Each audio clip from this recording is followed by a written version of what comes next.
Bienvenue sur la chaîne. Aujourd'hui, je voulais vous présenter un gros bébé que j'ai reçu hier matin, que tout le monde attend avec impatience, je suppose, et qui est le tarot arthurien de Claire Duval, illustré par Anna Tourian. Voilà. Alors, il arrive, j'ai été très étonnée parce que je m'attendais à recevoir un tout petit jeu. Et quand j'ai eu ce jeu dans ma boîte aux lettres, je me suis retrouvée avec ce gros coffret. Parce qu'on peut dire qu'il est gros, hein, très large, et magnifique, vraiment très très beau. Alors il se présente comme ça avec une boîte aimantée. On l'ouvre comme ça. On a une petite inscription qui nous dit « Pénètre dans un monde subtil, plein de mystères et de surprises, à la rencontre de ton être profond. Celui qui depuis toujours est en lien avec le sacré, la magie et l'indicible. » Un livre, parce que là on ne parle plus de guidebook, mais carrément de livre. Très beau livre, très beau livre, qui fait dans les 360 pages, 360 oui, à peu près. C'est pas blanc, hein, c'est un petit peu couleur parchemin. Il est cousu, donc ce qui fait que je pense qu'il va rester solide. Hein. Très riche, on va le voir après. Et puis à l'intérieur de cette grosse boîte, eh ben, on a une petite languette là, pour sortir le jeu dans une petite boîte. Un petit peu comme faisaient les éditions Arcana Sacré. Arcana Sacra, oh j'y arrivé. Alors là, je sais pas si je peux l'enlever, mais je l'ai enlevé une fois. Je veux pas l'abîmer. Et au fond de la boîte, on a ça. Je le dis pour ceux qui l'ont pas encore enlevé, mais on a ça. Voilà. Je veux pas le... Voilà, donc je la mets de côté. Donc on a cette petite boîte. Et là, dans cette petite boîte, on va pouvoir justement emmener partout. On a le fameux tarot et le grand livre. Alors, je vais vous lire quand même ce qu'il y a derrière la boîte. La légende arthurienne magnifique et vivante, comme l'eau des ruisseaux, s'adapte aux époques et aux conteurs de tout temps.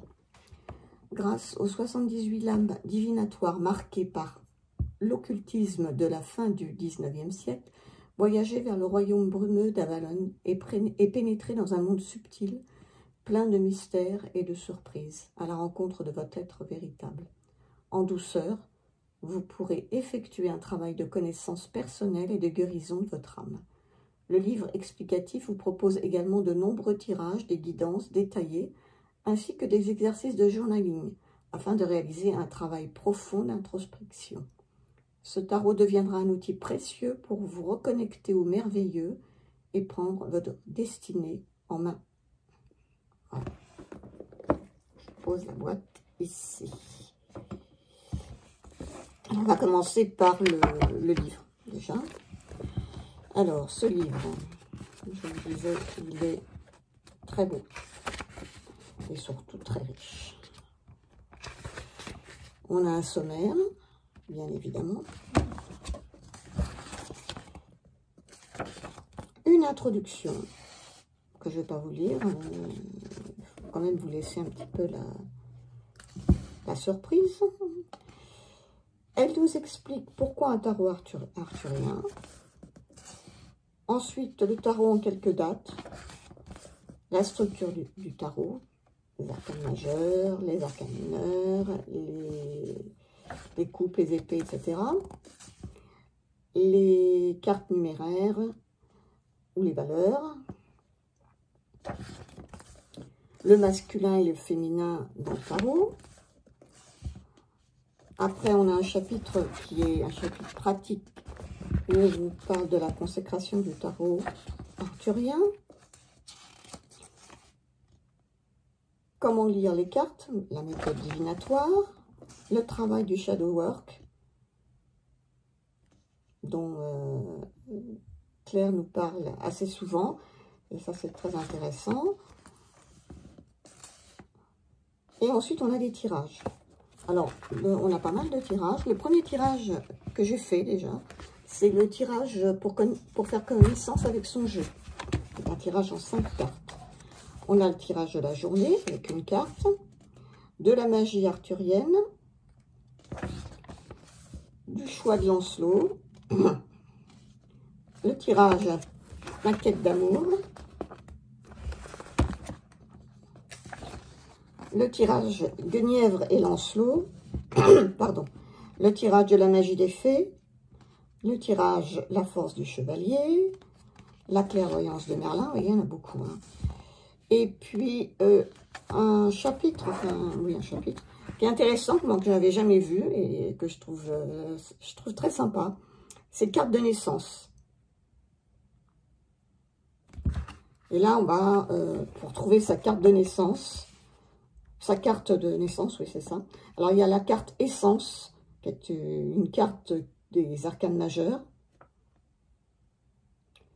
Donc, elle correspond à l'essence profonde de notre être et à la couleur particulière de notre âme. Il y a la carte personnalité, c'est une carte de cours.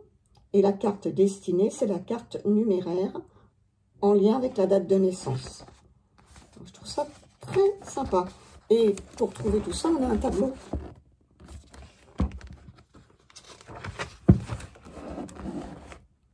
Voilà. Alors ça, je l'ai fait aussi.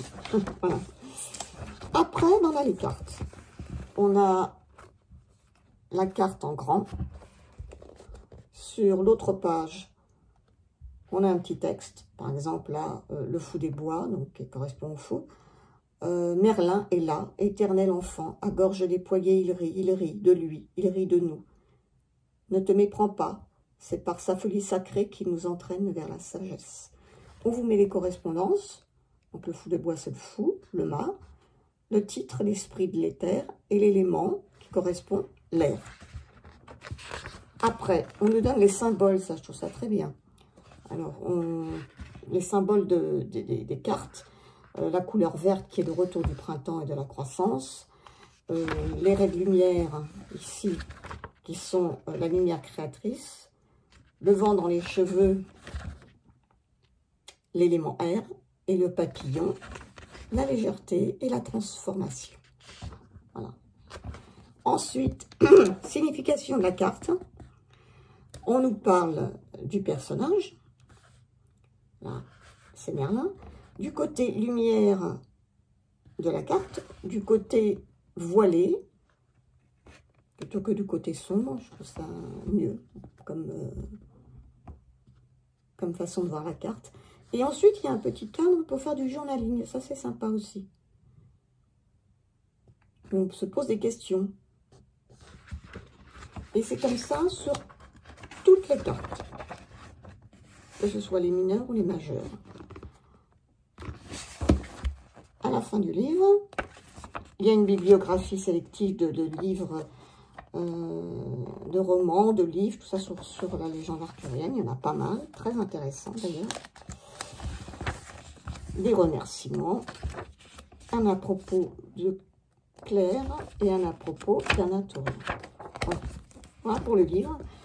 Et il y a de quoi lire. Et c'est intéressant, c'est un petit peu comme un... Comment dire, oui, comme un livre, un vrai livre, un livre même d'histoire. L'impression de lire une histoire en même temps que j'apprends le tarot. Donc ça, je trouve ça sympa. Alors, on va passer aux cartes dans cette petite boîte. Alors, on a un très joli dos. Des bords, des tranches plus exactement dorées. Alors pour les tranches dorées, j'ai peur, hein, je vous le dis franchement que ça ne dure pas dans le temps. Parce que moi j'ai pas fait beaucoup de tirages, j'ai dû en faire 2. Et j'ai déjà les bords un petit peu, voilà, les contours un petit peu. Pourtant je fais attention, hein, j'ai pas l'impression que ça... Mais ça c'est le problème des tranches dorées, hein, faut pas... Par contre il est d'une très bonne qualité, vraiment. Et il chante, vous voyez. Donc il est mat, et il chante, il n'est pas Il n'est pas glossy, donc pour le présenter, c'est bien plus sympa et il glisse très bien. Donc ça, c'est super. Alors, je vais commencer par les arcanes majeurs. Donc là, le fou des bois, donc, bah, c'est Merlin, bien sûr. Là, on a le magicien ou la magicienne. J'espère que vous voyez bien. Voilà, c'est la fée Morgane. Hein. Là, on a la grande prêtresse. Donc là, c'est Viviane, la dame du lac. Là, on a l'impératrice, qui est Guenièvre. L'empereur, le roi Arthur. Le hiérophante. Les amoureux, donc là, je crois que c'est Lancelot et Guenièvre. Là, le chariot, avec la constellation de la Grande Ourse, très original. Ici, on a la justice, avec la table ronde, le chevalier de la table ronde. La mort, non, pas la mort, qu'est-ce que je raconte? L'ermite.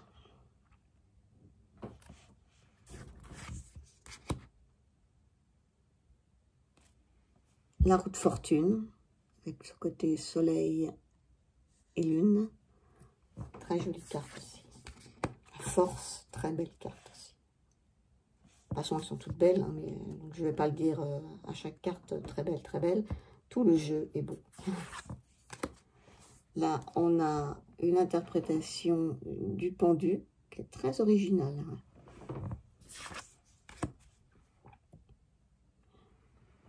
Là, la carte de l'arcane de la mort, avec, je pense, la fée Morgane et le roi Arthur. La tempérance. Le diable.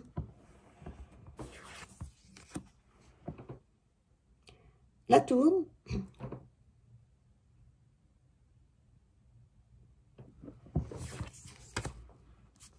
L'étoile.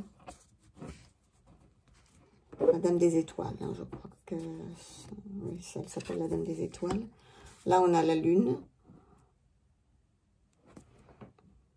L'importance de la mer dans la légende. Le soleil.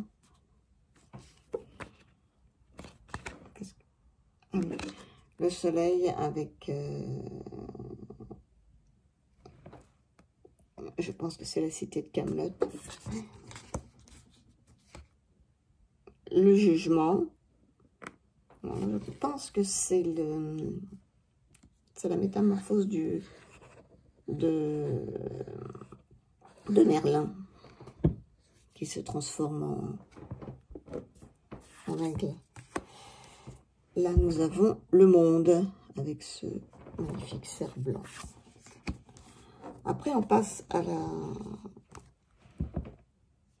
la suite des épées. Enfin, moi, comment dire, je l'ai remis en place, donc pas comme il était. Hein, donc, l'as d'épée. Le 2. Le 3. Le 4. 5 d'épée. Le 6 d'épée. Le 7. Ben, je ne vais pas tout vous raconter parce que, bon, d'abord, je ne me souviens pas de tout. Puis en plus, bon, ben, c'est important de découvrir à travers le livre de Claire. Hein, voilà. Le 9. Le 10. Alors, dans le jeu, c'était classé d'abord par le roi, etc. Moi, je l'ai remis dans ce sens-là. Bon. Damoiselle d'épée, qui correspond au valet. Cavalier d'épée. Reine d'épée.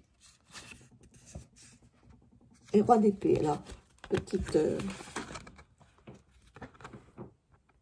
voilà. quand on les met l'un en face de l'autre. C'est sympa. Hein. Là, on a l'as de bâton.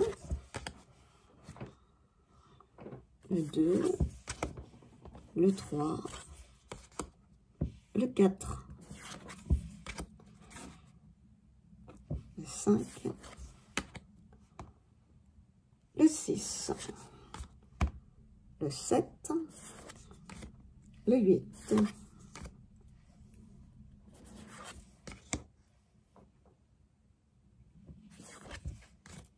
La demoiselle de bâton. Le cavalier de bâton. Je trouve qu'Anna Torrian, bon, elle dessine bien tout ce qu'elle fait, hein. Mais je ne sais pas, je trouve que quand elle dessine les chevaux, ils sont magnifiques. La reine de bâton et le roi de bâton. Alors, je pense qu'on peut faire la même chose. Voilà. C'était pas beau, ça. Sublime.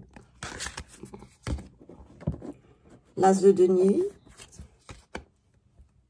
Le 2 de denier.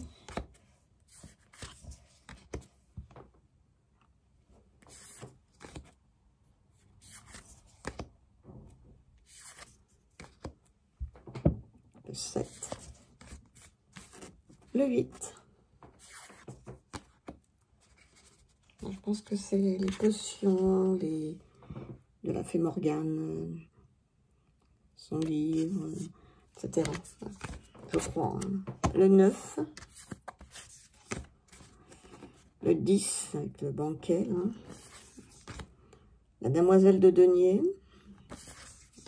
Voilà, le chevalier de denier avec ce magnifique cheval. C'est beau. La reine de denier. Et le roi. Là, je pense qu'on peut faire pareil aussi. Hein. La reine et le roi, on peut les mettre l'un à côté de l'autre. Si je mets la main devant, on va les voir. Voilà.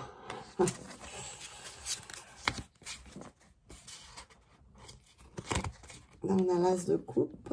C'est l'illustration de la boîte qui est magnifique. Le 2 de coupe. Le 3. 4. Très joli, très très beau.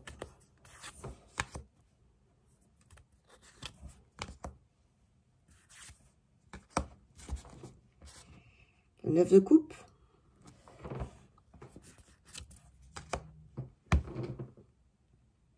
Le 10 de coupe. Très beau aussi. Enfin, tout est beau. Nous avons la demoiselle de coupe. Damoiselle de coupe. Là encore, un très beau cheval avec le chevalier de coupe. La reine de coupe avec le roi. Alors, pareil, on va essayer de les mettre en face. Voilà. La reine qui regarde le roi. Ça, c'est très sympa aussi. Alors, je vais le mélanger et je vais juste tirer une petite carte comme ça pour vous lire un petit peu. Vous voyez un petit peu ce que Claire a... Voilà, on a trop. Elle est dans son livre. C'est plus un... Enfin, voilà. Un gaïbou, c'est un livre. Je suis tombée sur le roi de denier que je mets là. Et je vais vous lire ce qu'elle a écrit à ce sujet. Alors, roi de denier. Voilà. Déjà, elle nous met en titre la stabilité de la terre fixe. C'est le 3e décan du bélier, 1er et 2e décan du taureau. L'alchimie, l'aspect air de la terre. Alors, les symboles, le trône,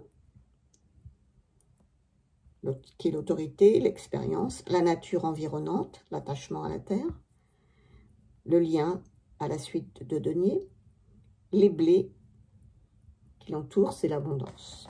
Voilà. Signification. Esclados le roux est le premier mari de l'Odine. Il est avant tout un protecteur des lieux, assurant la prospérité et la sécurité dans son château, où il fait bon vivre. C'est lui aussi qui porte la responsabilité de veiller sur la fontaine magique de Barenton. Patient, dédié à sa tâche, il est source de stabilité pour son domaine.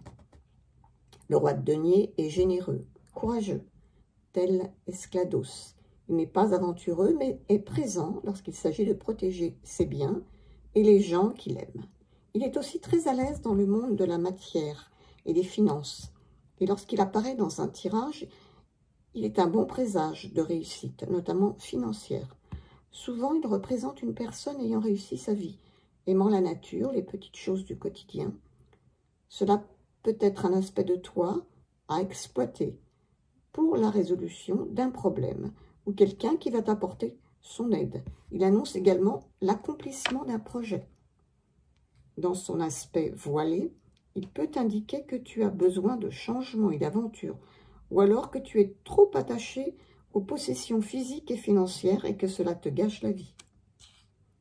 Après, on nous donne le côté lumière, donc la carte droite, protection, patience, sécurité et stabilité, travailleur, intelligence, bon gestionnaire, doué pour les affaires, proche de la nature, aime le quotidien.